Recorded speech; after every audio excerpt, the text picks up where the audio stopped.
अस्सलाम वालेकुम। मैं प्रोफेटोपैथिक हकीम मुज़फ़्फ़र हुसैन अजमल आपसे मुखातिब हूँ। आज डायबिटीज़ के बारे में कुछ बात जहन में आई तो सोचा कि एक वीडियो आप लोग के सामने पेश किया जाए। डायबिटीज़ का मर्ज़ आज के दौर में अब हिंदुस्तान अपना जो है डायबिटीज़ का हब बनते चला जा रहा है। हब इस सेंस में कि गांव, देहात, शहर हर जगह मर्द को, औरत को डायबिटीज़ का मर्ज़ पकड़ रहा है। तो उसके पीछे कुछ लॉजिक भी है।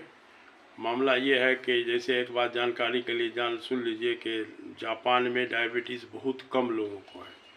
उसका मेन कारण यही है कि जापानी लोग साइकिलिंग खूब करते हैं और अपने यहाँ साइकिलिंग का रिवाज लगभग ख़त्म हो चुका है। थोड़ा सा पैसा होता है, लोग मोटरसाइकिल खरीद लेते हैं और आधा किलोमीटर पर भी अगर घर से चौक है, कोई काम के लिए जाना होगा तो पैदल नहीं जाएंगे, मोटरसाइकिल से जाएंगे।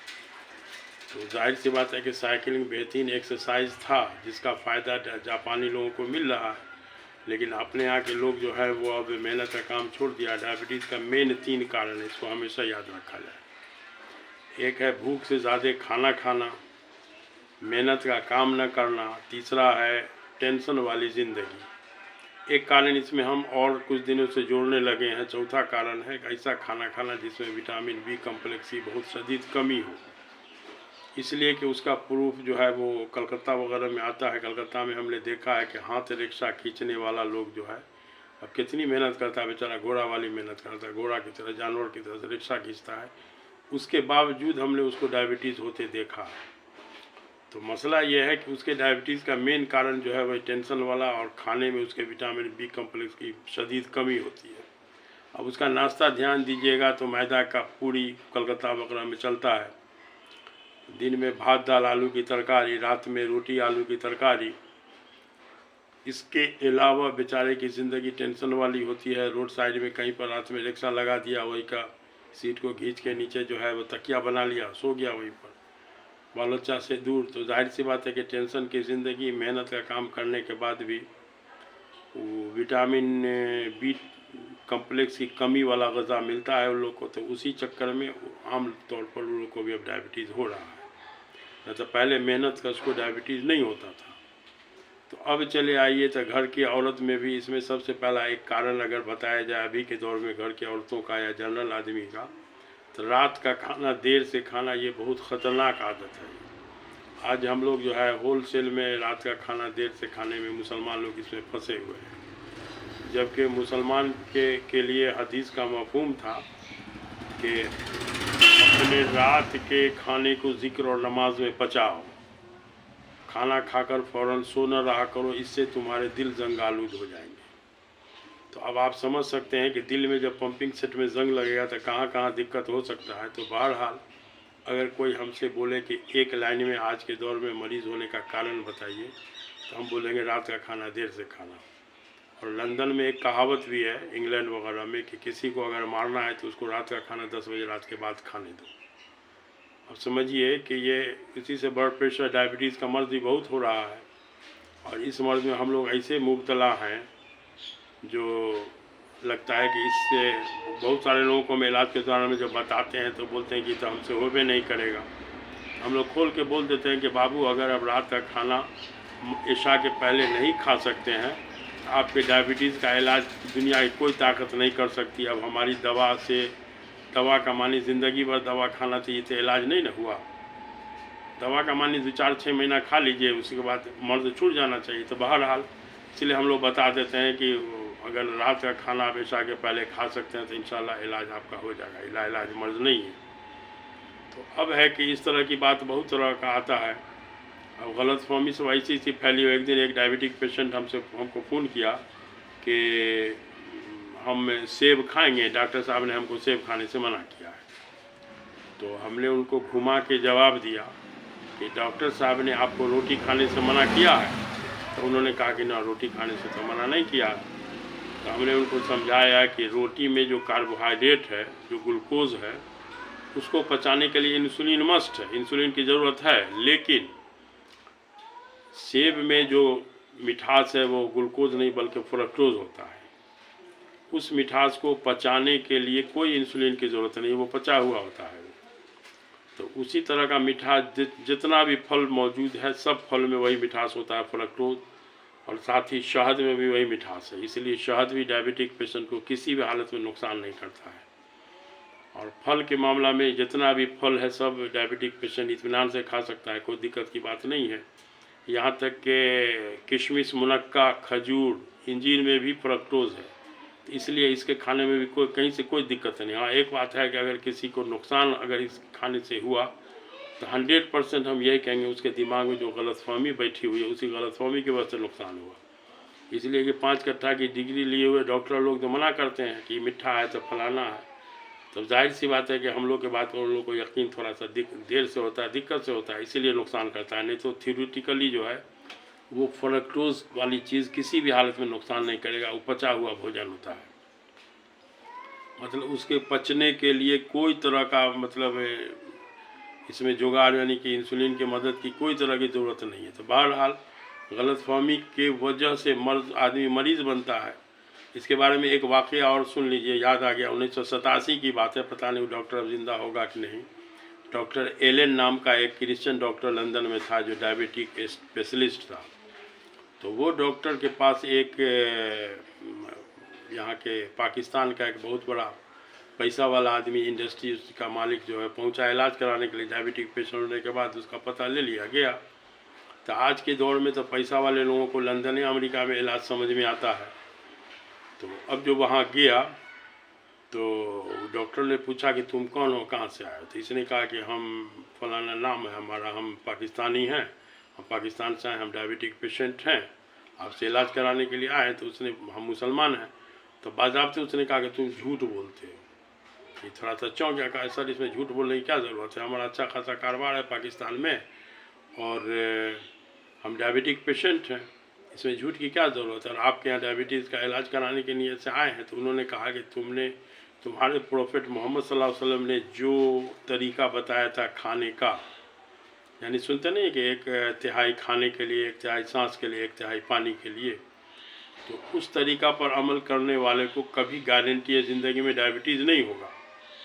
तो तुमने अपने प्रोफेट मोहम्मद सल्लल्लाहु अलैहि वसल्लम की बात पर अमल नहीं किया है, जिसकी वजह से अब तुमको डायबिटीज़ हुआ। तो तुम मुसलमान कैसे हो? जब अपने प्रोफेट की बातें को नहीं मानोगे तो मुसलमान कैसे? तो एक क्रिश्चियन का यकीन देख लीजिए। आज वही कहानी है कि डायबिटीज़ का जो कारण है भूख से ज़्यादा, तो भूख से कम खाना खाना चाहिए और मेहनत का कुछ काम होना चाहिए। इसके बारे में आता है कि कम से कम 5-7 किलोमीटर जो है आपको दुल की चाल से चलना होगा। मतलब ये कि शहाना चाल से नहीं, कैट वॉक नहीं होना चाहिए जो एकदम स्टाइल से दे चल रहे हैं। दुल की चाल, झटकता हुआ चाल, ऐसा लगे कि जैसे कि आपकी ट्रेन छूटने वाली हो। इसलिए कि हदीस से भी साबित है कि आप सल्लल्लाहु अलैहि वसल्लम कभी शहाना चाल, हल्की चाल में नहीं चले, हमेशा दुल की चाल, झटकता हुआ चाल, जिसको अंग्रेजी में ब्रिस्क वॉक बोलते हैं, उसी में आप सल्लल्लाहु अलैहि वसल्लम चले हैं।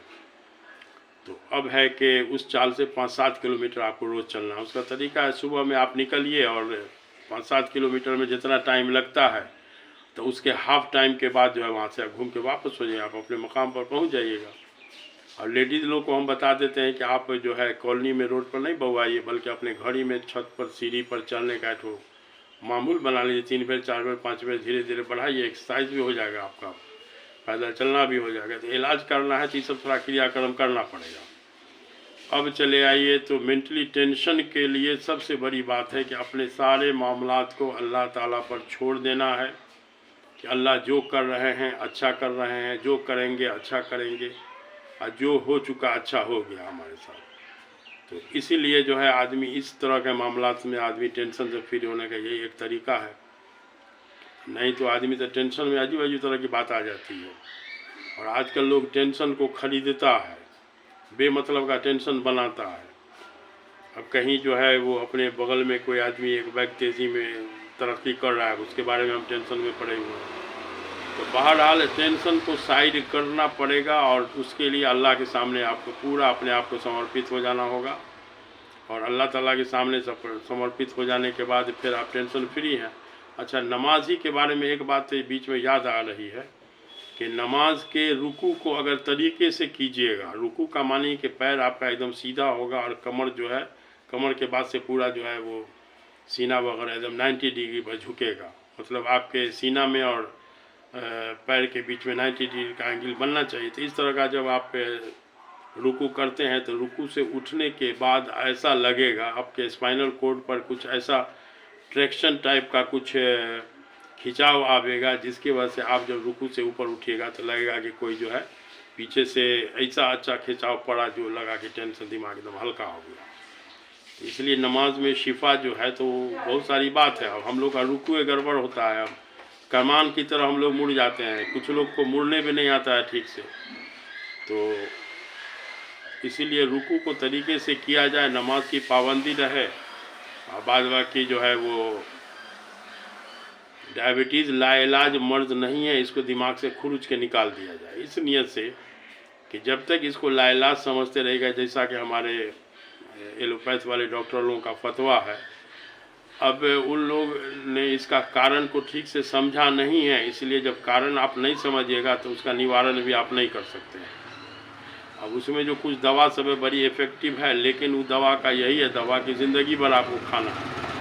और उस दवा के इस्तेमाल से मरीज़ की कैफियत अगर आप ठीक से देखिएगा तो मरीज़ की कैफियत बद से बदतर होते चली जाती है।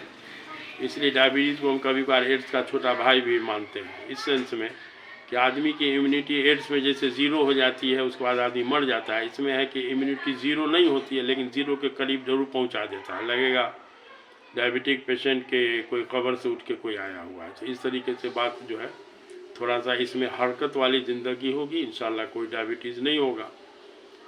और मौसम का फल जम के खाइए। और सब्ज़ी खाने के मामले में रोटी और सब्ज़ी और सलाद, तो रोटी खाने का 40% रोटी होगा, पका हुआ सब्ज़ी 20% रोटी होगी, पकी हुई सब्ज़ी 40% और कच्चा खाने वाली सब्ज़ी यानी सलाद होगा 40%। माने रोटी 5वां हिस्सा, उसका डबल जो है वो सब्ज़ी, पकी हुई सब्ज़ी है, उसका डबल जो है सलाद। तो इस तरह की ग़िज़ा चलेगी तो इंशाल्लाह धीरे धीरे जो है अपने आप डायबिटीज़ चला जाएगा।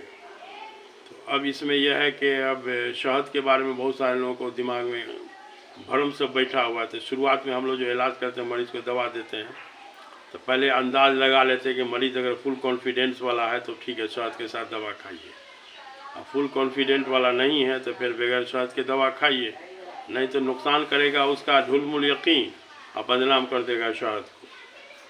तो इसीलिए अब एक बात और जान लीजिए कि शहद में जो अल्लाह ने इंसानियत के लिए शिफा रखा, तो डायबिटिक पेशेंट को छांट के नहीं रखा है। इसलिए इस बात से एकदम ध्यान में एकदम मुतमईन नहीं कि अल्लाह ने शहद को जो शिफा कहा है तो डायबिटिक पेशेंट को भी शिफा है। तो इसलिए डायबिटीज़ बड़े आसानी से इलाज वाली बीमारी है, लेकिन गलत रहन सहन की वजह से हम आप उसको जो है वो ऐसा उलझा लिए, बल्कि मेडिकल साइंस के डॉक्टरों ने उसको उलझा दिया है। जो अब डायबिटीज़ का मानिए अब लीजिए ज़िंदगी भर दवा खाते रहिए, अपना घिसियोड़ा काटते रहिए, तो ठीक है थोड़ा सा इस सब से फ़ायदा लीजिए। और ठीक है तब अस्सलाम वालेकुम। फिर कोई तरह का बात हो तो ध्यान में बताइएगा, तो कुछ कमेंट कीजिएगा कि इस टॉपिक पर बोला जाए, टॉपिक आप हमको दीजिए ना हेडिंग, तब ना हम बात करेंगे। तो ठीक है तब अस्सलाम वालेकुम।